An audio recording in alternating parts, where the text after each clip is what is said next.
Hello বন্ধুগণ, আসসালামু আলাইকুম। আমি এবারে জাইকার পলাশ ব্যাপারী অসচব বন্ধুগণ।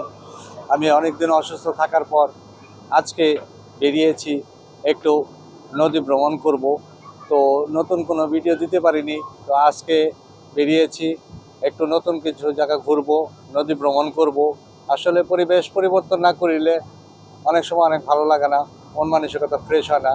দেখতে পাচ্ছেন বন্ধুগণ, আমি একেবারে নদীর উপরে আছি, একেবারে নদীর উপরে, যেখানে নদীর এই হিমেল হিমেল হাওয়ার মধ্যে ঘুরছি, বেড়াচ্ছি, দেখছি। আজকে আমার কাছে সত্যি অনেক ভালো লাগছে। আমি আশা করি আপনাদেরকে নতুন ভিডিও হিসেবে আজকের ভিডিওটা উপহার দিতে চেষ্টা করব। তো দেখতে পাচ্ছেন বন্ধুগণ, আমি কিন্তু একেবারে এই লঞ্চটার মধ্যে আছি। আজকে আমি লঞ্চ ভ্রমণ করার জন্য বেরিয়েছি। অনেকদিন বাড়িতে থাকতে থাকতে আর ভালো লাগছে না, তাই চিন্তা করলাম আজকে একটু পরিবেশটা পরিবর্তন করে দেখি কেমন লাগে। তো এই যে দেখতে পাচ্ছেন আমার আশেপাশে কিন্তু একেবারে সুন্দর নদীগুলা চলাক চলাক করছে।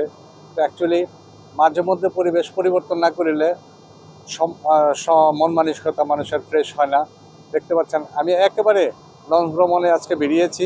অনেকদিন চিন্তা ভাবনা করেছি যে লঞ্চ ভ্রমণ করতে অনেক ভালো লাগে, মজা লাগে, তাই আজকে বেরিয়েছি। আমার পিছনে অনেক নদীর মাঝখানে কচুরির পানাগুলো চলছে, আমি একেবারে নদীর লঞ্চের সম্মুখে আছি। তো বন্ধুগণ, দেখতে থাকুন, সঙ্গে থাকুন। আমি আশা করি আমি এখন এখান থেকে কালীপুরা যাব, কালীপুরা ওখানকার কিছু ভিডিও নিব। তো দেখবেন, আমার জন্য শুভকামনা করবেন, আমি যেন আপনাদেরকে নতুন কিছু দেখাতে পারি। ভালো থাকবেন সবাই, অল দ্য বেস্ট। আমি এই যে নদীর উপরে আছে, একেবারে চতুর্দিকে দেখেন কত সুন্দর নদী, একেবারে বিশাল বড় নদী। ওই যে ওই পাশে অনেকগুলা লঞ্চ যাচ্ছে, দেখা যাচ্ছে। আমার কাছে বেশ ভালো লাগছে। তো আপনাদেরকেও দেখানোর চেষ্টা করি। তো আমার জন্য শুভকামনা করবেন, আমার সঙ্গবদ্ধ থাকেন।